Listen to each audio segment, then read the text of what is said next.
Mis padres biológicos me vieron morir en un monitor de hospital. No se inmutaron. Estaban más preocupados por la fiebre leve de mi hermana, la niña dorada. Cuando cerré los ojos por última vez, pensé que la pesadilla había terminado. En lugar de eso, desperté 22 años antes. Olía la avena rancia del hogar infantil San Judas de Aravaca. Morí un martes de noviembre. Hacía un frío terrible. Tenía 28 años, pero mi cuerpo parecía el de una anciana. El olor estéril y punzante de la lejía del hospital fue lo último que respiré. Lo acompañaba el pitido errático y agónico del monitor de mi corazón. Mis riñones fallaban. Mi hígado estaba dañado. Mi sistema inmunitario no existía. Nada de esto fue un accidente genético, tampoco una enfermedad trágica. Fue el resultado directo de 22 años de implacable cosecha médica. Yo era la niña de repuesto. En la suite de lujo, justo al otro lado del cristal, mis padres biológicos, Arturo y Beatriz Velasco, estaban completamente ocupados. No me miraban a mí. Estaban acurrucados alrededor de mi hermana mayor, Isabel. Se recuperaba de otra cirugía. Una cirugía alimentada por la médula extraída a la fuerza de mi columna. Arturo, impecable en su traje de Armani a medida, le entregaba un cheque enorme al jefe de cirugía. Aseguraba un trato VIP para su hija favorita. Beatriz acariciaba el pelo de Isabel. Lloraba lágrimas de cocodrilo por las leves náuseas postoperatorias de su hija. Ninguno de los dos miró hacia el pasillo. Allí, mi monitor finalmente se detuvo en un tono sólido y penetrante. Me habían usado hasta vaciarme por completo. Y cuando no me quedaba nada que dar, simplemente me dejaron expirar. Entonces sentí una sacudida. No fue la quemazón de un desfibrilador, ni el frío abrazo del más allá. Fue la sensación física de caerme de una cama estrecha e incómoda. Caí sobre un suelo de madera. Jadeé. Mis pulmones se llenaron de un aire que no olía a antiséptico. Olía a polvo y a limpiador de pino barato. Me puse de pie a trompicones. Mi visión se volvió borrosa antes de enfocarse de golpe. El papel pintado floral desconchado. Las hileras de camas de hierro oxidadas. El crujido de un radiador en la esquina. Corrí hacia el pequeño espejo, agrietado sobre el lavabo común. Me devolvió la mirada una niña pálida y desnutrida. Tenía las mejillas hundidas y unos grandes ojos marrones aterrorizados. Tenía 6 años. El calendario en la pared marcaba el 14 de octubre de 2004. Una oleada de náuseas me golpeó cuando la realidad inundó mi mente. Este era el día exacto en que mi vida había terminado la primera vez. Este era el día en que Arturo Velasco tenía programado llegar al hogar infantil San Judas. En mi vida anterior, me abandonaron al nacer. No querían un segundo hijo. Pero cuando Isabel desarrolló un raro trastorno sanguíneo a los 8 años, me localizaron. Interpretaron el papel de padres arrepentidos y llorosos. Me adoptaron de nuevo en su mansión. Yo había pensado que por fin tendría una familia. En cambio, estaba entrando en un matadero. Agarré los bordes del lavabo de porcelana. Mis pequeños nudillos se pusieron blancos. El universo, en una retorcida muestra de piedad, había pulsado el botón de reinicio. Yo no iba a volver a la finca de los Velasco. Preferiría morir en la calle antes que dejarles tocar una sola gota de mi sangre de nuevo. Pasos pesados resonaron en el pasillo. La directora del orfanato, la señora Ágata Robles, una mujer severa que olía perpetuamente a naftalina y a cigarrillos rancios, ladraba órdenes al personal. Asegúrense de que la sala común esté impecable. Hoy tenemos 2 visitas de alto perfil. Los Herrera llegan a las 10 y el señor Velasco viene a mediodía.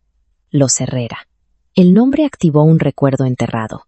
Tomás y Silvia Herrera eran una pareja multimillonaria de la ciudad. Eran los dueños del grupo Herrera Ibérica. En mi vida pasada, visitaron el orfanato para adoptar un niño. Fue tras la trágica pérdida de su propia hija. Yo me había escondido en el armario durante su visita, demasiado tímida y traumatizada para hablar. Eso me dejó disponible para que Arturo me reclamara 2 horas después. Esta vez no. Me arreglé rápidamente el pelo desordenado.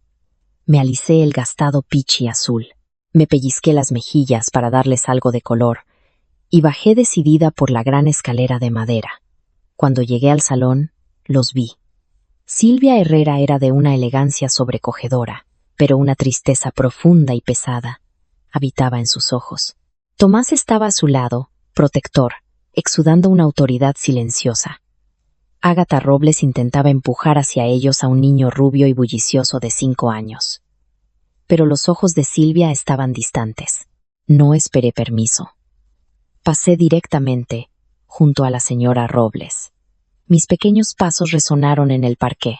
Me detuve justo delante de Silvia. No actué como una huérfana desesperada. Actué como una mujer de 28 años atrapada en el cuerpo de una niña. Una que sabía exactamente cómo anclar a una madre en duelo. «Tienes los ojos tristes», dije en voz baja. Mi voz era perfectamente firme. Se parecen a los míos cuando me miro en el espejo. Silvia se quedó helada. La sonrisa educada y distante desapareció de su rostro. Se arrodilló, poniéndose a mi altura. «¿Cómo te llamas, cariño?» «Sofía», susurré, extendiendo la mano para tocar suavemente el guardapelo de plata que descansaba en su clavícula. Sabía por las revistas de sociedad de mi vida pasada que el guardapelo contenía cenizas. Perdiste a alguien que querías mucho. Yo también perdí a mi familia. Quizás podamos estar tristes juntas hasta que ya no estemos tristes. Tomás Herrera dio un paso adelante. Sus agudos ojos de ejecutivo me estudiaban con intensa sorpresa. Una niña de 6 años no debía poseer ese tipo de vocabulario emocional. Pero él no vio una manipulación ensayada. Vio un alma que resonaba con su dolor. «Señora Robles», dijo Tomás. Su voz retumbó con absoluta finalidad, sin apartar nunca los ojos de mí. «Tráigame los papeles de Sofía. Ahora». Ágata tartamudeó. Su cara se puso de un rojo moteado. Pero señor Herrera, Sofía en realidad tiene un pariente biológico que viene a por ella a mediodía, un tal señor Velasco. Mi corazón martilleaba contra mis costillas. Me volví hacia Tomás, dejando que el terror genuino y puro se filtrara en mi voz. «Por favor», supliqué, agarrando las solapas de su traje. «El hombre que viene a mediodía no quiere ser mi papá. Me dijo que solo quiere mis entrañas para arreglar a su otra hija. Por favor, no deje que me abra en canal. Por favor». El silencio en la habitación se volvió absoluto. La temperatura pareció bajar 10 grados. La mandíbula de Tomás Herrera se tensó en una línea letal. Silvia, instintivamente, me atrajo hacia ella en un abrazo fiero y protector. «Tráigame los papeles», repitió Tomás, su tono cambiando de educado hombre de negocios a depredador absoluto. «O mañana a primera hora mis abogados iniciarán una auditoría completa de esta institución. Créame, encontraremos hasta el último céntimo mal gestionado. Y después, compraré el patronato que financia este lugar y la pondré en la calle». Los papeles de la adopción estaban sobre el pesado escritorio de roble en el despacho de Ágata Robles. El reloj de la pared avanzaba sin piedad. Eran las 11:45 de la mañana. Tomás tenía a su equipo legal al teléfono. Movían montañas de burocracia con unas pocas frases terriblemente tranquilas. Yo estaba sentada en el regazo de Silvia. Mis pequeños brazos la rodeaban con fuerza. Por primera vez en 2 vidas, me sentí verdaderamente a salvo. Exactamente a las 11:58, las puertas principales del orfanato se abrieron de golpe. Arturo Velasco entró en el vestíbulo. Lo flanqueaban 2 corpulentos hombres de seguridad y su asistente personal. Tenía exactamente el mismo aspecto que recordaba de mi lecho de muerte. Arrogante, pulcro y exudando un repugnante sentido de superioridad. Esperaba que una niña aterrorizada y agradecida le fuera entregada como un bien recién adquirido. «Ágata», ladró Arturo. Su voz resonó escaleras arriba. «Tengo los documentos de transferencia para la recuperación biológica. Baja a la niña». Ágata Robles temblaba en el umbral de su despacho, pero no tuvo que decir ni una palabra. Tomás Herrera pasó a su lado, llenando el marco de la puerta. Incluso de pie, de manera informal, Tomás eclipsaba a Arturo tanto en estatura física como en pura presencia aterradora. «Parece que hay un malentendido», dijo Tomás con suavidad. «Debe de estar perdido, señor Velasco». Arturo hizo una pausa. Su mueca arrogante vaciló ligeramente al reconocer al multimillonario. ¿Herrera? ¿Qué haces aquí? Esto es un asunto familiar privado. Vengo a recoger a mi hija biológica. Aquí no hay ninguna Velasco, respondió Tomás, señalando los documentos recién firmados sobre el escritorio. Gregorio Finch, el despiadado perro de presa de Tomás que acababa de llegar en coche, se adelantó sosteniendo los papeles con la tinta aún húmeda. Desde hace 5 minutos, declaró Gregorio Finch, ajustándose las gafas. Sofía es legalmente una Herrera. Sus registros han sido sellados. Cualquier intento de reclamar derechos biológicos tras un abandono deliberado al nacer, sobre todo con pruebas documentadas de explotación médica intencionada, será respondido con una demanda federal que llevará a la quiebra a su miserable empresa de logística antes de la cena. El rostro de Arturo se contrajo de rabia. No puedes hacer esto. Soy su padre. Isabel necesita su médula. Es de mi propiedad. Me deslicé de los brazos de Silvia y caminé hacia la puerta. De pie, detrás de la imponente pierna de Tomás, miré a Arturo directamente a los ojos. No oculté el odio frío y antiguo que se acumulaba en mi mirada. Dejé que lo viera. No soy de tu propiedad, dije, mi voz infantil sonando clara en el silencioso vestíbulo. Soy Sofía Herrera, y si vuelves a acercarte a mí, mi papá te aplastará. Arturo retrocedió como si le hubieran golpeado. El puro veneno de una niña de 6 años lo dejó temporalmente sin palabras. Antes de que pudiera recuperarse, el equipo de seguridad de Tomás había llegado. Acorralaron eficazmente a los hombres de Velasco. Arturo, al darse cuenta de que estaba completamente superado legal, financiera y físicamente, escupió una maldición y salió furioso. Juró que esto no había terminado. Pero yo sabía que sí. Había perdido su gallina de los huevos de oro. Isabel tendría que esperar en la lista de donantes públicos como todo el mundo, y los Velasco tendrían que enfrentarse a la realidad sin mi suministro infinito de sangre y médula para protegerlos de las consecuencias de su genética. Mudarme al chalet de los Herrera en La Moraleja fue como entrar en otro planeta. La extensa propiedad, con vistas a la ciudad, era una fortaleza de mármol y cristal, pero no fue la riqueza lo que me curó, fue el calor humano. Silvia me leía todas las noches. Nunca me presionaba. Solo me ofrecía un amor constante e incondicional por el que había muerto de hambre durante 2 vidas. Tomás no solo me trató como a una hija, me trató como a una igual intelectual en formación. No malgasté mi segunda oportunidad jugando con muñecas. Pasé horas en la biblioteca de caoba de Tomás. Poseía 22 años de conocimiento futuro, cambios económicos, caídas de la bolsa, escándalos políticos y avances tecnológicos. No podía simplemente darle a Tomás una lista de números de lotería ganadores sin parecer un demonio. Así que empecé un intrincado juego de manipulación que duró años. Cuando tenía 8 años, estaba sentada en el suelo de su despacho, coloreando un dibujo. Tomás caminaba de un lado a otro. Estaba estresado por una posible fusión con un gigante de las telecomunicaciones. Papá, dije inocentemente, mientras garabateaba el logo de la empresa. No me gusta colorear este dibujo. ¿Ah, no? ¿Y eso por qué, cariño? Preguntó él, sin levantar la vista de sus papeles. Porque es muy desordenado, continué, fingiendo frustración infantil. Intento pintar dentro de las líneas, pero todo se sale por fuera. Parece bonito desde lejos, pero si te acercas, es un caos. Tomás dejó de caminar. Me miró. Luego miró el logo garabateado. Y después corrió a por su teléfono para llamar a sus contables forenses. 3 días después, saltó la noticia. El gigante de las telecomunicaciones era un enorme esquema Ponzi. Tomás evitó un desastre de $1.000 millones gracias a mi desordenado dibujo.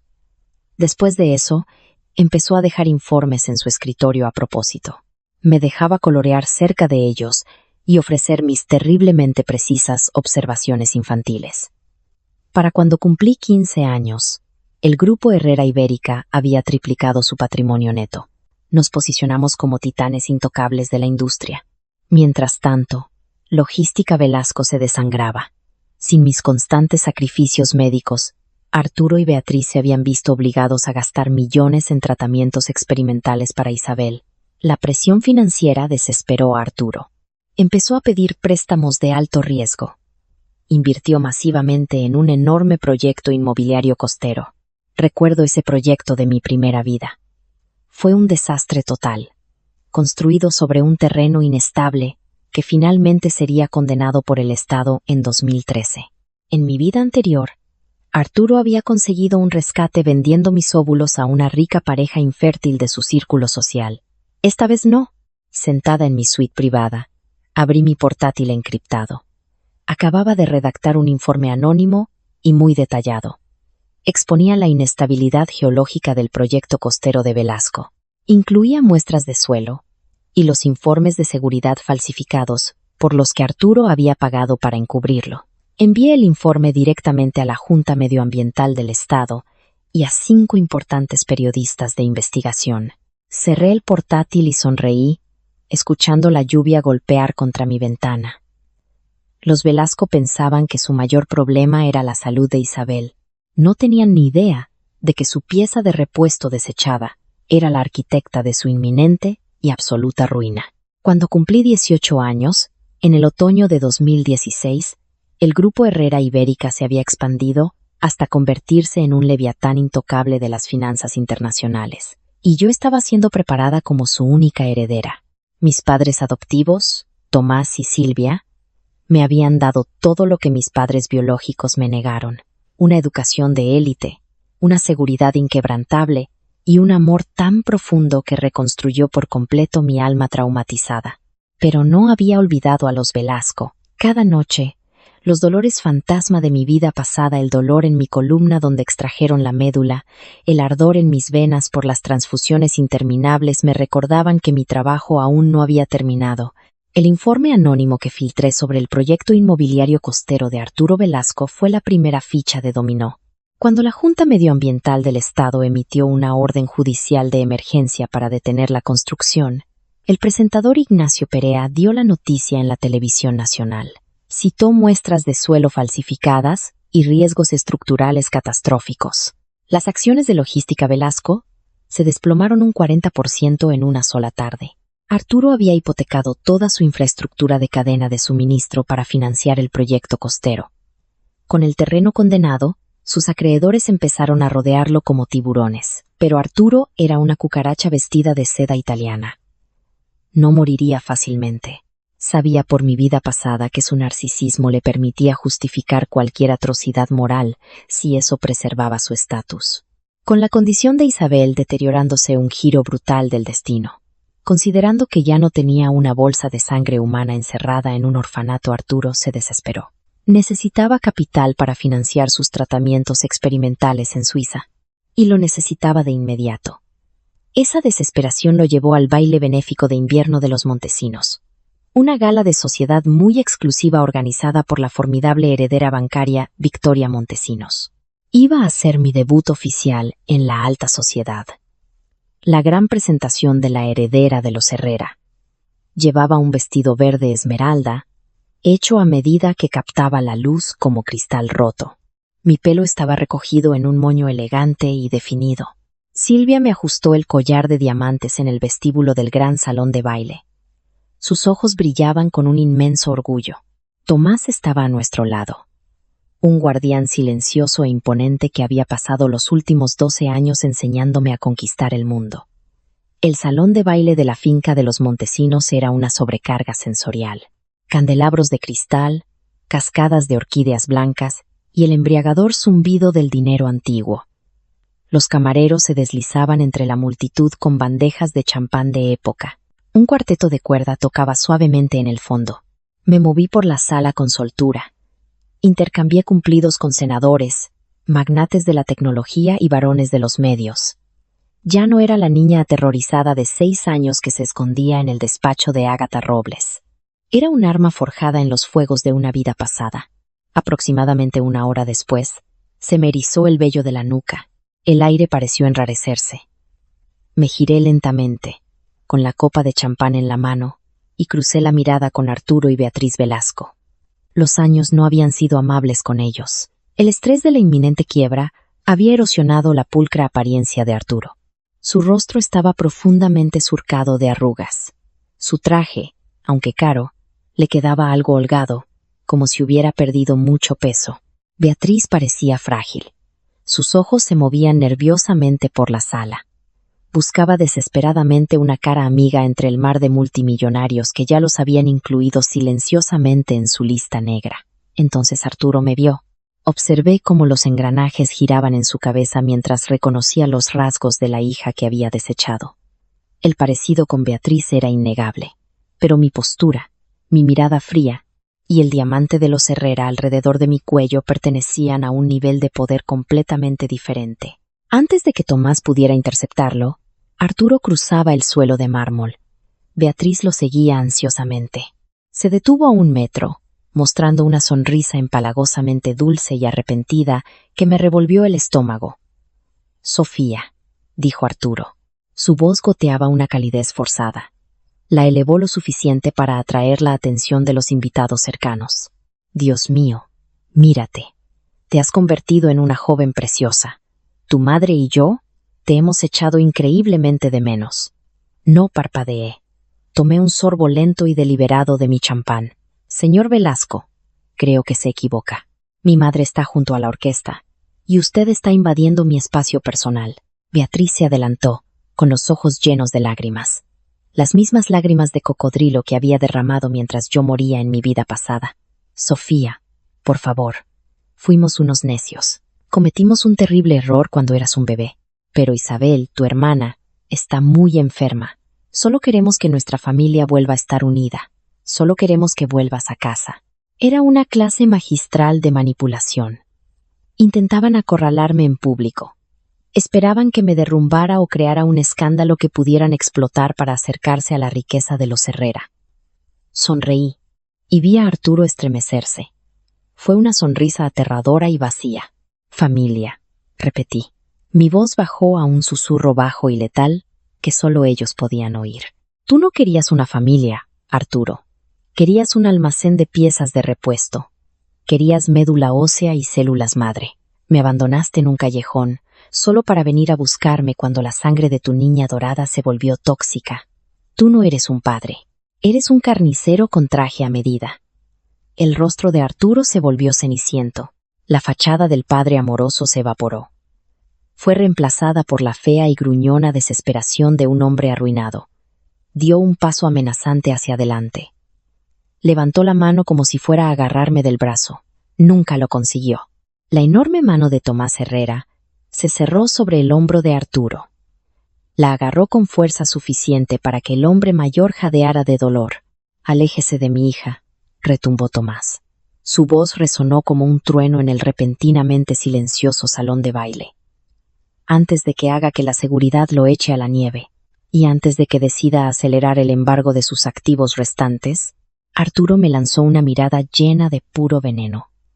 Luego se sacudió violentamente la mano de Tomás y arrastró a una sollozante Beatriz fuera de la gala. La sala los vio marcharse en un silencio deshonroso. Tomé otro sorbo de mi champán. Mi corazón latía a un ritmo constante y victorioso. La emboscada había fracasado. Los Velasco se desangraban, y el golpe final se acercaba rápidamente. La destrucción absoluta del legado de los Velasco llegó 3 meses después de la gala de los Montesinos. Arturo estaba acorralado. Sus acreedores exigían el pago inmediato. La Junta Medioambiental le había impuesto una multa de 50 millones de euros por las muestras de suelo falsificadas, y sus cuentas estaban congeladas. En una última jugada desesperada, Arturo intentó organizar una reunión privada. Sería con un comprador internacional anónimo que había expresado interés en adquirir la totalidad de la deuda de Logística Velasco. Prometía un rescate masivo. La reunión se fijó para un lluvioso martes por la mañana. Irónicamente, un martes de noviembre. Exactamente como el día en que había muerto en mi primera vida. La sala de juntas de Logística Velasco era un espacio frío y opresivo. Estaba dominado por una enorme mesa de caoba. Arturo se sentó a la cabeza, con aspecto vacío y gris. A su lado, Beatriz retorcía nerviosamente un anillo de diamantes que pronto tendría que empeñar. Para mi total sorpresa, habían traído a Isabel. Ahora tenía 21 años. Estaba pálida y enfermiza, envuelta en un pesado chal de cachemira. Tenía una vía intravenosa pegada a la mano, un recordatorio constante de su delicada salud. Las puertas dobles de la sala de juntas se abrieron. Entró Simon Croft, un despiadado especialista en adquisiciones con sede en Londres que actuaba como la cara visible de Gestiones Croft. Arturo se levantó, ofreciendo un apretón de manos desesperado y ansioso. «Señor Croft», prácticamente suplicó Arturo. «Gracias por venir. Le aseguro que Logística Velasco está preparada para un gran repunte una vez que se resuelva esta crisis de liquidez temporal. Su inversión le reportará». «Yo no soy el inversor, señor Velasco», interrumpió Simón fríamente, ignorando la mano extendida. Se hizo a un lado, manteniendo la puerta abierta. «Soy simplemente el representante del accionista mayoritario de la entidad que acaba de comprar el 100% de su deuda pendiente». Entré en la sala. Llevaba un elegante traje ejecutivo de herrera de color gris marengo. Mis tacones resonaban metódicamente contra el suelo de madera. Tomás entró en silencio detrás de mí. El ejecutor definitivo. Observaba a su protegida ir a la guerra. Ocupé el asiento en el extremo opuesto de la larga mesa. Miré fijamente, a lo largo de la caoba, a la familia que una vez me había asesinado. El silencio era ensordecedor. La mandíbula de Arturo se aflojó. Beatriz dejó escapar un pequeño grito ahogado. Isabel simplemente me miró. Sus ojos se entrecerraron con una mezcla tóxica de celos y confusión. «Sofía», susurró Arturo, mientras la realidad de su pesadilla se derrumbaba sobre él. ¿Qué significa esto? ¿Que el grupo Herrera compró mi deuda? No, Arturo, dije con suavidad, abriendo un portafolio de cuero. Deslicé un grueso fajo de documentos legales por la mesa. Yo compré tu deuda, personalmente, a través de una sociedad fantasma financiada íntegramente por un fondo que he construido durante los últimos 12 años. Soy dueña de tus almacenes, soy dueña de tus camiones, soy dueña de la hipoteca de tu finca. Desde las 9 de la mañana, Logística Velasco ya no existe. Ha sido disuelta, sus activos liquidados para pagar una fracción de lo que me debes. Esa médula me pertenece, chilló de repente Isabel, golpeando la mesa con sus frágiles manos. Tu cuerpo se hizo para salvarme a mí. Es tu único propósito. Dirigí mi mirada a Isabel. La lástima que podría haber sentido por una chica enferma se desvaneció ante su vil arrogancia. No te debo nada. En otra vida, te di mi médula, mi sangre, mis órganos y mi vida. Lo tomaste todo y te quejaste de que la comida del hospital estaba fría mientras yo moría sola en la habitación de al lado. No obtendrás ni una gota más de mi sangre, Isabel. El universo dijo que no. Isabel retrocedió, mirándome como si yo fuera un demonio. No entendió la verdad literal de mis palabras, pero la absoluta y escalofriante convicción de mi voz la silenció. El pánico de Arturo se transformó en una rabia ciega e irracional. Se abalanzó sobre la mesa, derribando una jarra de agua. Parásita desagradecida, yo te di la vida. Haré que te declaren mentalmente incapacitada. He hablado con el doctor Alejandro Ramírez. Sé lo de nuestro tipo de sangre compatible. Conseguiré una orden judicial para forzar una donación. ¿Me oyes? Nos perteneces. ¿El doctor Alejandro Ramírez? Levanté una ceja, fingiendo sorpresa. Saqué un pequeño pendrive de plata de mi bolsillo y lo puse sobre la mesa. ¿Te refieres al médico al que intentaste sobornar para obtener un poder notarial médico falsificado? ¿Al que le ofreciste 500.000 euros para sedarme y extraer mi médula ósea sin mi consentimiento? Arturo se quedó helado. La sangre desapareció por completo de su rostro. El doctor Ramírez trabaja para Salud Herrera, intervino Tomás. Su voz retumbó con una satisfacción letal. Me informó de tu intento de soborno hace 3 semanas.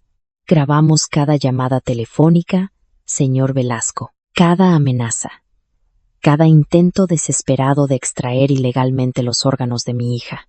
En ese preciso momento, las puertas de la sala de juntas se abrieron de nuevo. 4 policías uniformados y 2 agentes federales entraron en la sala. Arturo Velasco, anunció el agente principal, mostrando una placa. Queda detenido por fraude corporativo, conspiración criminal e intento de secuestro con fines médicos. Beatriz Velasco, usted también queda detenida como cómplice. ¿No?, gritó Beatriz mientras un oficial la levantaba de la silla y le ponía las esposas. ¿Isabel?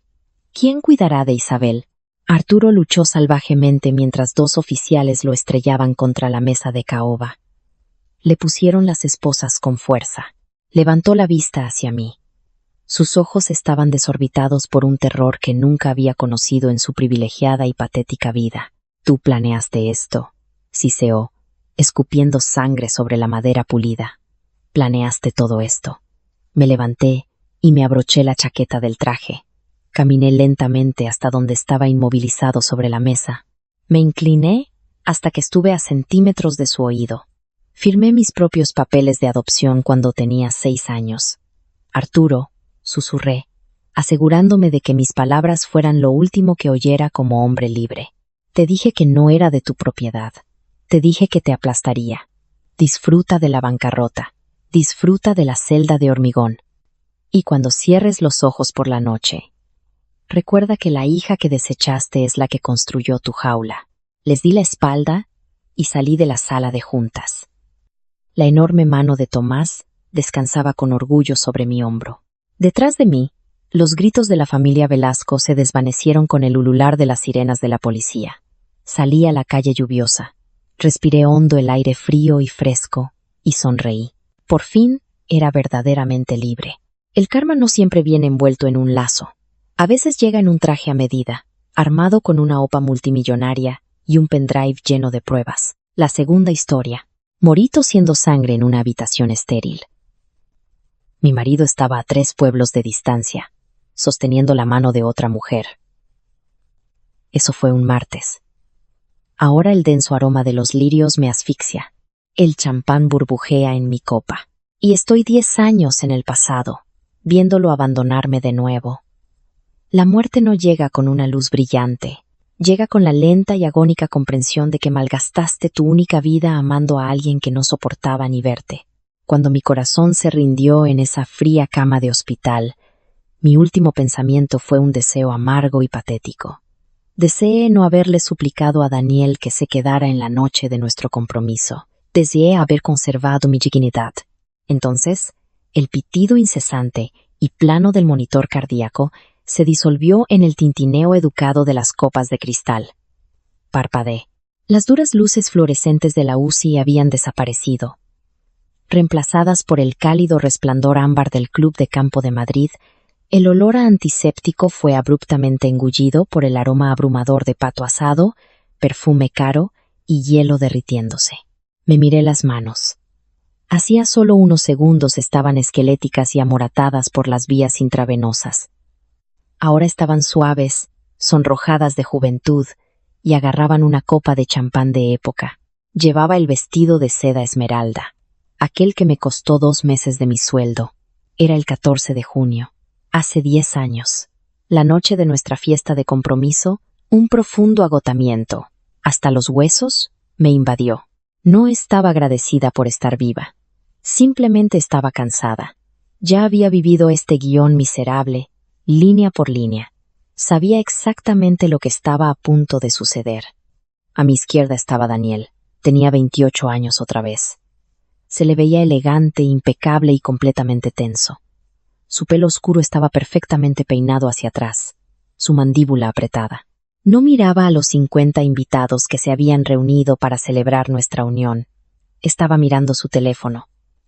En mi primera vida no me había dado cuenta de cómo su pulgar se cernía sobre la pantalla. No había notado la energía frenética y desesperada que vibraba en él. Había estado demasiado ocupada sonriendo, haciendo de anfitriona perfecta, ciegamente emocionada de que un hombre de su estatus me hubiera elegido a mí. El teléfono en su mano vibró, un sonido corto y agudo contra el suave murmullo del trío de jazz que tocaba en la esquina. La respiración de Daniel se entrecortó. Observé cómo su pecho se elevaba bajo su traje a medida. No necesitaba ver la pantalla para saber el nombre que la iluminaba. Claudia, su vecina de la infancia, su trágico y frágil primer amor. Quien lo había rechazado, hacía 3 años, se había casado con otro, y, en ese momento, Estaba teniendo un colapso espectacular y lleno de lágrimas en un motel de carretera. En la línea temporal original, este fue el momento en que se giró hacia mí, sus ojos oscuros con una mezcla de culpa y molestia. Me había dicho que había una emergencia, que tenía que irse. Yo había llorado. Le había agarrado la manga, susurrando frenéticamente que sus padres estaban mirando, que mis amigos estaban aquí, que no podía dejarme sola en una noche destinada a nosotros. Él se había soltado bruscamente, siseando que estaba siendo egoísta, y se había marchado. Pasé los siguientes 10 años tratando de compensar mi egoísmo. Cociné, limpié, me desviví por ser la esposa perfecta y comprensiva, mientras él pasaba nuestro matrimonio construyendo un santuario a la mujer que nunca superó de verdad. Esta vez no. Daniel guardó el teléfono en su bolsillo. Se volvió hacia mí. La irritación familiar ya bullía en sus ojos grises, preparándose para una pelea. Nuria dijo, su voz baja, cortante. Ha surgido algo. Ya veo, respondí. Mi voz sonaba extraña para mis propios oídos. Firme, plana, carente de la ansiedad desesperada y aguda que solía definirme. Él frunció el ceño. Desconcertado por mi falta de reacción, el marido de Claudia la ha echado de casa. Está sola, no tiene dinero y está asustada. Tengo que ir a buscarla. Lanzó la excusa como un desafío. Quería que yo discutiera. Quería que montara una escena para poder justificar su partida. Si yo era la prometida irracional e histérica, él se convertía en el noble mártir. Tomé un sorbo lento de mi champán. Las burbujas quemaron mi garganta, anclándome a la realidad del momento. No era un fantasma. Esto estaba sucediendo. De acuerdo, dije. Daniel parpadeó, con las cejas fruncidas. De acuerdo, sí. Ve. No volví a mirarlo. Miré hacia la sala, a su madre, cubierta de perlas, bebiendo un martini. A mi amiga Jimena, riendo junto a la escultura de hielo de un cisne que se derretía lenta y patéticamente en una bandeja de plata. Volveré, dijo Daniel, aunque sonaba inseguro. Se estaba demorando, cambiando su peso. Solo necesito asegurarme de que está a salvo. Dales tú la explicación a mis padres. Diles. No le corté, mi tono suave pero final. No voy a explicar nada por ti, Daniel. Quieres irte de nuestra fiesta de compromiso para rescatar a otra mujer. Esa es tu elección, pero no me pidas que te haga las relaciones públicas. Un destello de ira genuina cruzó su rostro. Ahí estaba el hombre que yo reconocía. El hombre que odiaba que le dijeran que no. No seas difícil, Nuria. No esta noche. Adiós, Daniel, dije en voz baja. Le di la espalda. No lo vi marcharse. Sentí el momento exacto en que cruzó las pesadas puertas de roble del salón de banquetes. La temperatura de la sala pareció cambiar. Algunas cabezas se giraron, comenzaron los susurros. Caminé hacia el pequeño escenario donde tocaba el trío de jazz. No me apresuré. Mis tacones resonaban rítmicamente contra el suelo de madera pulida. Me acerqué al pie del micrófono. El cantante, un chico joven con un sombrero, se detuvo y se hizo a un lado. Confundido, golpeé el micrófono. El agudo chirrido del acople silenció la sala al instante. 50 pares de ojos se clavaron en mí. Gracias a todos por venir, dije. Mi voz resonó, fría y tranquila. Por favor, disfruten de la barra libre y del catering. El pato es excelente. Sin embargo, no habrá brindis esta noche. El compromiso se cancela. Un silencio total y sofocante cayó sobre la sala. A la madre de Daniel se le cayó la aceituna del martini al suelo. Que tengan una noche maravillosa, añadí. Bajé del escenario. Caminé hacia la mesa de postres. Cogí una fresa con chocolate y salí por la puerta lateral hacia la fresca noche de junio. El aire sabía a libertad. El piso olía a él, a madera de cedro y a café caro. Abrí la puerta principal y entré en el vestíbulo del ático que compartíamos. Era un lugar hermoso y estéril. Ventanales del suelo al techo con vistas a la ciudad. Muebles de cuero minimalistas. Arte abstracto que no entendía pero que compré porque Daniel dijo que nos hacía parecer sofisticados. Había pasado los últimos 3 años convirtiéndome en un fantasma para encajar en este espacio inmaculado. Ahora solo era una inquilina cuyo contrato había terminado. No encendí las luces del techo. La luz de la ciudad que se filtraba a través de los cristales era suficiente. Fui directa al dormitorio principal y saqué una única maleta de tamaño mediano del estante superior del armario. En mi vida pasada, lo había esperado despierta. Me había sentado en el borde de la lujosa cama, mordiéndome las uñas hasta sangrar, mirando el reloj pasar de las 2, las 3, las 4 de la madrugada.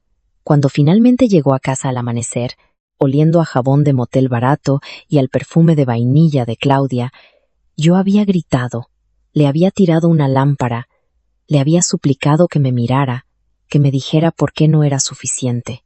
Él simplemente me había mirado con profundo asco, me había dicho que me estaba comportando como una niña y había dormido en la habitación de invitados.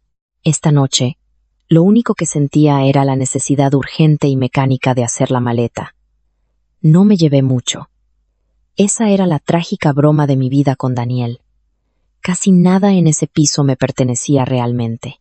La ropa de diseño que él compró para moldearme como la esposa corporativa adecuada, la dejé en sus perchas de terciopelo. Las joyas caras que me regalaba después de cada discusión que él iniciaba, las dejé en la caja fuerte forrada de terciopelo. Empaqué mis viejos vaqueros gastados, las sudaderas universitarias que él odiaba verme puestas, la edición desgastada de El Conde de Montecristo que mi padre me había dado antes de morir, mi cuaderno de bocetos, una pequeña bolsa de aseo. Tardé exactamente 20 minutos en borrar 3 años de convivencia. Cerré la maleta. La cremallera hizo un sonido fuerte y satisfactorio en el silencioso dormitorio. Llevé la maleta a la cocina. La encimera de granito estaba impecable. Dejé mi bolso y miré mi mano izquierda. El diamante de 3 quilates captaba las luces de la ciudad, proyectando prismas fracturados contra los armarios oscuros. Era un anillo precioso, pesado, frío. Se había sentido como un grillete durante la última década de mi vida anterior. Me lo quité del dedo. El metal se arrastró contra mi piel, dejando una ligera marca pálida. Dejé el anillo suavemente sobre la encimera, justo al lado de la cafetera de alta gama, sin nota dramática, sin carta manchada de lágrimas pidiendo un cierre. El silencio es el único lenguaje que un hombre como Daniel respeta de verdad, aunque lo odie. Mi teléfono vibró en mi bolso. Lo saqué. La pantalla brillante iluminó mi rostro. Daniel. Probablemente llamaba desde su coche, esperando oír mi voz llorosa exigiendo saber dónde estaba. Estaba preparando sus frases, listo para manipularme y hacerme creer que estaba siendo demasiado emocional. Miré el nombre. No sentí una punzada de adrenalina. Sentí el aburrimiento sordo que te da al ver la repetición de una serie de televisión terrible. Deslicé hacia la izquierda. Bloqueé el número. Luego pedí un Uber. Cogí mi maleta y salí por la puerta. Dejé mis llaves en la consola de la entrada. Cuando la pesada puerta principal se cerró detrás de mí, mi pecho se hinchó con un suspiro físico. Mis costillas, que durante 10 años se habían sentido vaciadas y raspadas por una cuchara roma, de repente sintieron que volvían a tener espacio para el aire. Le indiqué al conductor que me llevara a un hotel de cadena barato cerca del aeropuerto. Estaba a 30 minutos, lejos de los lugares habituales de Daniel. El vestíbulo olía a cloro de la piscina cubierta y a café rancio, pero la cama era sorprendentemente firme. Me tumbé sobre el áspero cubrecama de poliéster, completamente vestida, y miré el techo de gotelé. Pensé que el sueño me eludiría. Pensé que la adrenalina de alterar mi línea de tiempo me mantendría despierta, pero cerré los ojos y, por primera vez en una década, no soñé con él. A la mañana siguiente, me desperté con el sonido del tráfico de la autopista. Compré un café horrible y quemado en el vestíbulo y me senté en el borde de la cama, encendiendo de nuevo mi teléfono. Desbloqueé su número. Curiosa, no ansiosa, solo curiosa. Tardó menos de 5 minutos en sonar. Contesté al cuarto tono. Hola, ¿dónde demonios estás? La voz de Daniel no solo estaba enfadada, estaba rota. Tenía el tono caótico y desorientado de un hombre que se ha topado con un muro que no sabía que estaba ahí. Estoy en un hotel, dije, tomando un sorbo del café terrible. Sabía maravilloso. Deja de jugar, Nuria espetó. Podía oír el eco del piso en su fondo. Estaba paseando por el parqué. Mis padres están furiosos. Mi teléfono no ha parado de sonar desde medianoche. Me has avergonzado delante de todo mi bufete. Te avergonzaste tú solo, Daniel. Yo solo di el discurso de clausura. Exhaló bruscamente, un siseo frustrado. ¿Has terminado con esta rabieta? Estoy agotado. Claudia estaba en un mal momento. Le conseguí una habitación. Me aseguré de que estuviera a salvo. Voy a recogerte ahora mismo, y vamos a ir a casa de mis padres para controlar los daños.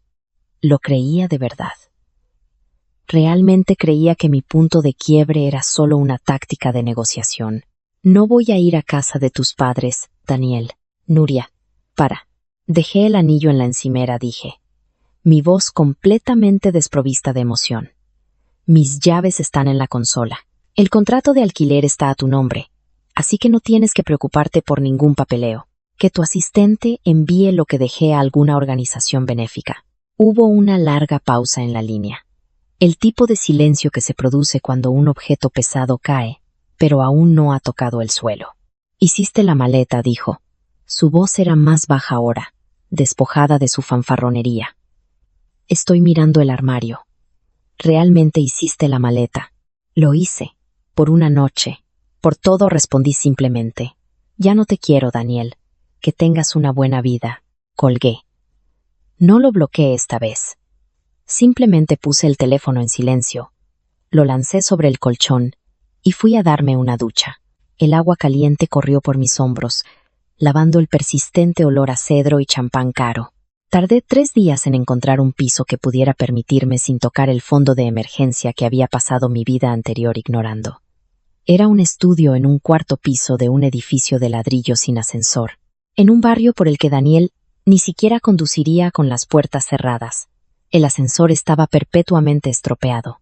El radiador hacía un ruido metálico como un motor moribundo, y el aire olía ligeramente a lejía y a madera vieja. Era el lugar más hermoso que había visto nunca. Pasé mi primer fin de semana fregando los zócalos y quitando un feo papel adhesivo floral de los armarios de la cocina. En mi vida pasada, habría estado angustiada por los arreglos florales para la cena de ensayo. Habría estado recibiendo mensajes pasivo-agresivos de la madre de Daniel sobre la lista de invitados. En cambio, mis uñas estaban cubiertas de suciedad, mi pelo recogido en un moño desordenado, y mi teléfono estaba gloriosa y obstinadamente silencioso. Bueno, casi silencioso. Jimena, mi supuesta mejor amiga, había llamado 5 veces. Los 2 primeros mensajes de voz eran frenéticos. El tercero era de enfado. El cuarto y el quinto eran simplemente de profunda confusión. Exigía saber si había perdido la cabeza. Me dijo que Daniel estaba destrozado, que estaba gritando a todo el mundo, que la fianza del club de campo no era reembolsable. No le devolví la llamada. Jimena pertenecía a la línea de tiempo en la que me desangraba para mantener a la gente cómoda. Esa Nuria estaba muerta. El lunes por la mañana, me puse una americana azul marino, cogí mi gastado portafolio de cuero y tomé el metro hacia el centro. El ruido del tren, la multitud de cuerpos, el chirrido del metal sobre las vías, me anclaba a la realidad. Entré en el vestíbulo de Arquitectos Serrano y Asociados, exactamente a las 8:30. La recepcionista parpadeó. ¿Nuria?, preguntó, sus auriculares resbalando por su oreja. ¿Te has dejado algo? No, Beatriz. Vengo a ver a David. Había renunciado a mi puesto de arquitecta junior hacía un mes. Daniel había insistido. Dijo que un socio director de su bufete no podía tener una esposa que trabajara 80 horas a la semana dibujando planos para centros comerciales. Me quería disponible para galas benéficas, cenas con clientes y para mantener la estética impecable de nuestro ático. En mi primera vida, había entregado mi renuncia con una sonrisa forzada y luego había llorado en el baño. El despacho de David estaba al final del pasillo. Levantó la vista de un caótico montón de planos, subiéndose las gafas por la nariz. Tenía exactamente el mismo aspecto, agotado, brillante y crónicamente cafeinado. ¿Nuria?, se reclinó en su silla. Si has venido a invitarme a la boda, ya confirmé mi asistencia. Aunque odio llevar corbata. La boda se cancela, dije. Me senté en la silla frente a él, dejando mi portafolio en su escritorio. Quiero recuperar mi trabajo. David me miró fijamente. Miró mi mano izquierda desnuda. Miró mi cara, buscando a la chica histérica y sobrecargada de trabajo que había renunciado hacía un mes. No la encontró. Cubrí tu puesto con un chico recién salido de la universidad, dijo lentamente. Es terrible con AutoCAD, pero es barato. Despídelo. O hazlo mi asistente. Conozco las normativas de urbanismo para el proyecto Madrid-Río mejor que nadie en este edificio. Aceptaré un recorte salarial del 5% para empezar de inmediato, pero quiero mi nombre en la presentación final al ayuntamiento. Las cejas de David se dispararon. Una lenta y apreciativa sonrisa se extendió por su rostro. No sé qué te ha pasado este fin de semana, chica, pero coge un casco. Te vas a la obra. Durante las 3 semanas siguientes, no pensé en Daniel. No pensé en Claudia. Dibujé. Medí. Discutí con contratistas bajo el sol abrasador de julio. Mi piel se bronceó, mis manos se llenaron de callos, y dormí el sueño profundo y sin sueños de los físicamente agotados. Entonces, una tarde de martes a finales de julio, mi pasado finalmente me alcanzó. Salía de una tienda de ultramarinos cerca de mi piso, una bolsa de plástico con un cartón de leche y una manzana ligeramente magullada colgando de mi pierna. Al girar la esquina de mi calle, mis pasos vacilaron. Aparcado ilegalmente frente a la boca de incendios, había un elegante Mercedes negro. Daniel estaba apoyado en la puerta del conductor. Llevaba un traje de color carbón, pero la chaqueta estaba desabrochada y la corbata floja. Tenía un aspecto terrible. Había sombras oscuras y amoratadas bajo sus ojos. El borde afilado y arrogante que solía definir su postura había desaparecido, reemplazado por un agotamiento inquieto y nervioso. Me vio y se apartó del coche. «Cambiaste tu número», dijo. No era un saludo, era una acusación. Sí, lo hice. No dejé de caminar. Me dirigí directamente a la pesada puerta de cristal de mi edificio. Se interpuso en mi camino, obligándome a detenerme. De cerca, pude oler el café rancio en su aliento y el rastro débil e inconfundible de perfume de vainilla, de Claudia. «¿Me estás castigando?», preguntó, su voz áspera. «¿Es eso lo que es? ¿Quieres que te ruegue? ¿Quieres que admita que tenías razón al enfadarte?». Lo miré. Al hombre por el que había muerto, al hombre que me había dejado morir sola, sentí una profunda lástima. No por él, sino por la chica que yo solía ser. «No quiero nada de ti, Daniel. Apártate». «Claudia se muda a casa», soltó. Las palabras salieron de su boca como una confesión que no podía contener. Su divorcio se está complicando. No tiene a dónde ir. Se queda en la habitación de invitados. Quería que reaccionara. Quería que gritara, que le abofeteara, que llorara. Prácticamente vibraba con la necesidad de mis celos. Le validaría. Demostraría que todavía me importaba. «Vale», dije. «Asegúrate de tener leche de avena. Es intolerante a la lactosa». Lo esquivé, saqué las llaves de mi bolsillo y abrí la puerta. «Nuria», Espera agarró el pomo de la puerta, manteniéndola abierta. «Este sitio es un tugurio. No tienes que vivir así. Vuelve a casa. Podemos hablar de esto. Te echo de...». No le corté, mi voz bajando a un susurro áspero. «No digas que me echas de menos. Echas de menos tener a alguien que gestione tu vida. Echas de menos tener una audiencia silenciosa y sumisa para tu ego. Disfruta de tu primer amor, Daniel. Te la has ganado». Le arranqué la puerta de la mano y dejé que se cerrara de golpe en su cara. El pesado cerrojo encajó en su sitio. No miré a través del cristal. Simplemente subí los 4 tramos de escaleras. Me bebí la leche y me fui a dormir.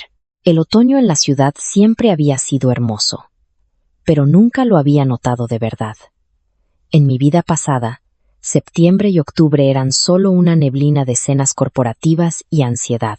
Esta vez, sentí de verdad el aire fresco. Vi las hojas volverse de tonos morados y dorados magullados fuera de la ventana de la sala de dibujo. Para noviembre, había conseguido el proyecto Madrid-Río. David me compró una botella de whisky barato para celebrarlo y lo bebimos en vasos de papel mientras revisábamos las representaciones finales. Estaba ganando dinero. Era respetada. Mi estudio ahora tenía una alfombra, algunas plantas de interior frondosas y un sillón de terciopelo que había comprado de segunda mano y limpiado yo misma. Era feliz. No era una felicidad ruidosa y explosiva. Era algo tranquilo y sólido. Los rumores sobre Daniel me llegaron de todos modos. No puedes amputarte limpiamente de un ecosistema de alta sociedad sin que algunos nervios sigan crispándose. Jimena finalmente me acorraló en una cafetería cerca de mi oficina. Parecía agotada, agarrando un latte como si fuera un salvavidas. Esta vez no gritó, simplemente me miró con una mezcla de asombro y curiosidad morbosa. «Está perdiendo la cabeza», Nuria susurró, inclinándose sobre la pequeña mesa de bistro. «Es un desastre». Mantuve mis ojos en la pantalla de mi portátil, ajustando una línea de techo en mi software de CAD. «Jimena, de verdad que no me importa. Tienes que importarte». Solo un poco, insistió. «Claudia se ha apoderado del ático. No trabaja. Solo llora y compra cosas caras con sus tarjetas de crédito. Él parece un fantasma. La semana pasada perdió un plazo importante de una fusión porque ella tuvo un ataque de pánico y le hizo llevarla a un retiro en la sierra. Finalmente dejé de teclear. Cerré mi portátil. «Jimena, ¿por qué me cuentas esto?» Se dejó caer en su silla. «Porque no para de preguntar por ti. Me acorrala en cada evento. Quiere saber si estás saliendo con alguien. Quiere saber si lo estás pasando mal». Cuando le dije que conseguiste ser la arquitecta principal del proyecto Madrid-Río, de verdad pareció que iba a vomitar. «Bien», dije tranquilamente. Cogí mi abrigo. «Gracias por el café, Jimena. Dile a Daniel que deje de preguntar o presentaré una orden de alejamiento». Pensé que ese sería el final. Subestimé gravemente la arrogancia de un hombre que se da cuenta de que tiró un diamante para recoger un trozo de cristal roto. Sucedió un martes de diciembre. Había comenzado a caer la primera nevada del año. Copos grandes y húmedos que se pegaban al pavimento. Caminaba a casa desde el metro, abrigada con un grueso abrigo de lana, con la cabeza gacha contra el viento. Al acercarme a mi edificio, vi una figura sentada en los escalones de hormigón. Esta vez no había un coche de lujo. Había caminado o cogido un taxi. Daniel estaba sentado en la fría piedra, temblando con una delgada gabardina. La nieve se acumulaba en sus hombros y en su pelo oscuro. Levantó la vista cuando oyó mis botas crujir en la acera salada. Se me cortó la respiración. No por amor, sino por pura conmoción. Había envejecido 5 años en 6 meses. Su mandíbula afilada e inmaculada estaba cubierta por una barba áspera. Sus ojos estaban inyectados en sangre, la piel debajo de ellos hueca y gris. Parecía destrozado. Me detuve al pie de los escalones. «Levántate. Te vas a congelar». No se movió. Solo me miraba fijamente. Miraba mis mejillas sonrosadas, mi postura firme, la vida clara y brillante en mis ojos. El contraste entre nosotros era evidente, y la comprensión de ello pareció destriparlo físicamente. «Estás preciosa», graznó. Le castañeteaban los dientes. «¿Qué quieres, Daniel?» Metió una mano temblorosa en el bolsillo de su abrigo. Sacó una pequeña caja de terciopelo, el anillo de compromiso, el pesado y frío grillete que había dejado en su encimera de granito. «Cometí un error», susurró. Las palabras sonaban como si le desgarraran la garganta. «Nuria. Dios. Cometí un error tan grande. Fui tan estúpido. Estaba ciego». «Guarda eso. Ella es horrible», soltó, un sollozo seco rompiéndose en su pecho. «Claudia. Ella. Ella está vacía. Todo es una crisis. Todo es una tragedia. Llego a casa y el piso es un desastre. Y ella está gritando por su exmarido y yo solo me siento en el baño y miro el espacio donde solía estar tu cepillo de dientes». Intentó levantarse, tropezando ligeramente. Extendió la mano para agarrar mi brazo, pero retrocedí. Su mano cayó a su costado. Pensé que la quería ella, suplicó, las lágrimas finalmente derramándose por sus mejillas heladas. Pasé toda mi vida pensando que era ella, pero solo era un fantasma. Tú eras real. Tú me cuidabas. Tú me querías. Nuria, por favor, vuelve. La echaré esta noche. Venderé el piso. Podemos empezar de nuevo. Por favor. Era la disculpa que, literalmente, Había muerto esperando en mi vida pasada.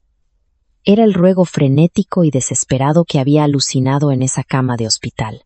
Estando aquí ahora, en la nieve helada, escuchándolo en la realidad, no significaba absolutamente nada. «No me echas de menos», Daniel dije, mi voz firme, cortando el viento helado. «Echas de menos la conveniencia de tenerme. Echas de menos la paz que te proporcionaba mientras te obsesionabas con otra persona. No, eso no es verdad. Te quiero. Amas que te hiciera la vida fácil», le corregí fríamente. «Perseguiste una fantasía y ahora que la has atrapado, te das cuenta de que es una pesadilla. Ese no es mi problema». Pasé a su lado y subí las escaleras. «¡Nuria!», gritó. Fue un sonido crudo y primario de derrota total. «Por favor, no puedo vivir así. No puedo hacerlo sin ti». Me detuve en la puerta, abriéndola. Me giré para mirarlo por última vez.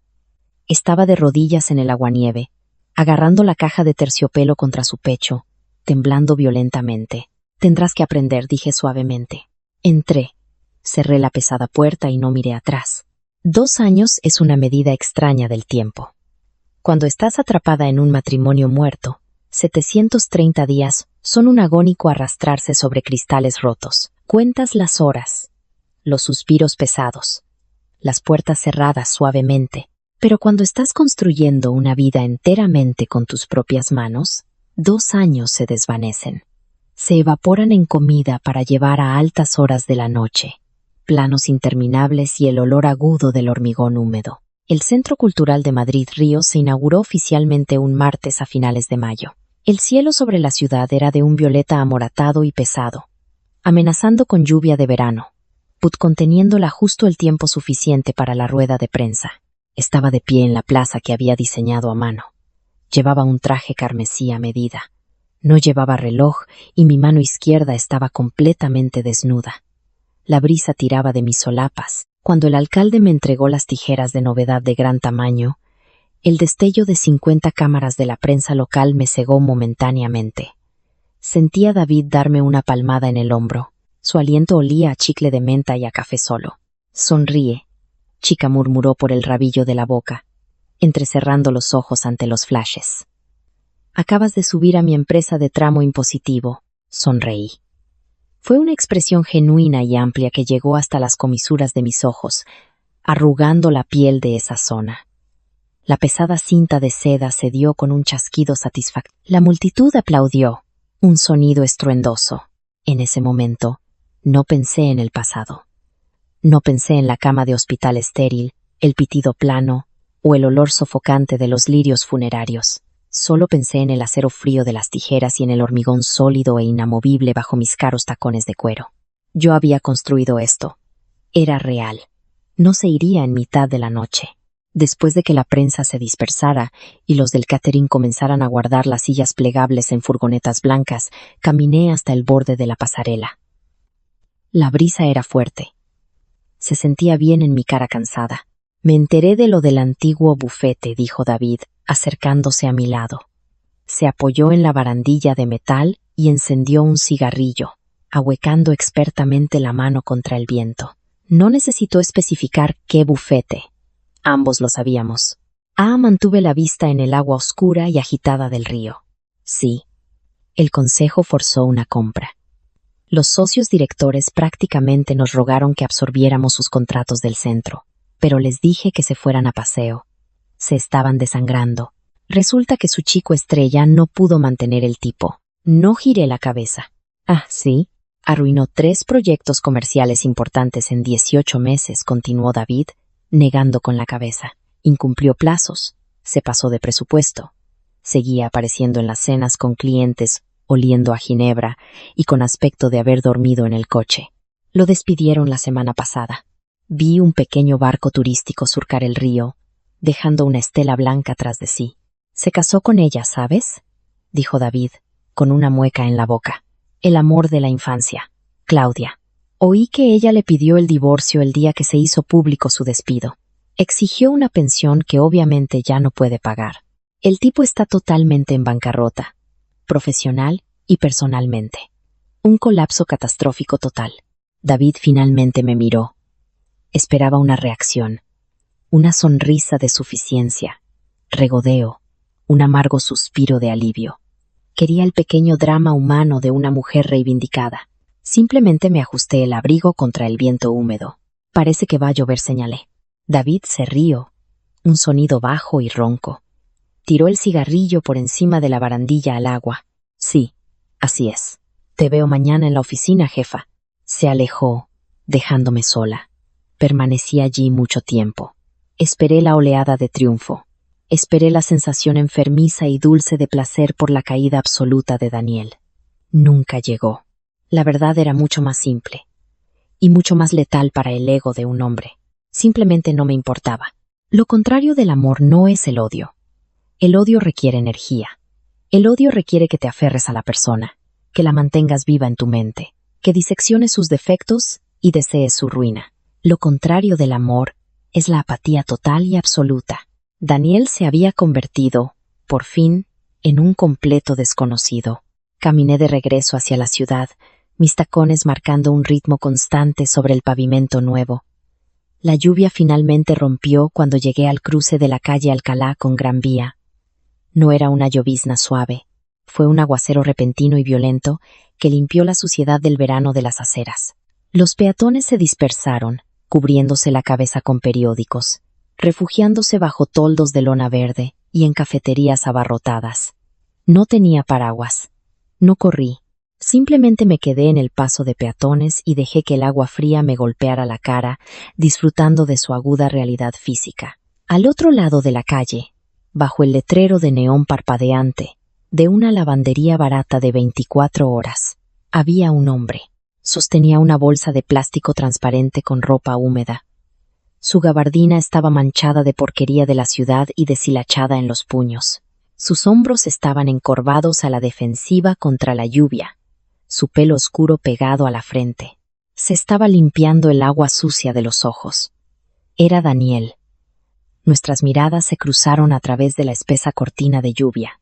El tráfico entre nosotros era un borrón ruidoso y caótico de faros, bocinazos y salpicaduras de neumáticos. Vi el momento exacto en que me reconoció. Vi su pecho agitarse bajo el abrigo destrozado. Vi su agarre en la bolsa de la ropa apretarse hasta que sus nudillos se pusieron blancos. Dio medio paso hacia adelante, justo hasta el borde de la acera. Abrió la boca. Una mirada desesperada y rota fracturó su rostro cansado y envejecido. Parecía un hombre ahogándose, que finalmente ve un bote salvavidas que ya se aleja. En mi vida pasada, habría cruzado la concurrida intersección para salvarlo. Le habría dejado arrastrarme a las profundidades frías y oscuras solo por el privilegio de sostener su mano mientras nos hundíamos juntos hasta el fondo. La señal del paso de peatones sonó, un sonido fuerte y mecánico.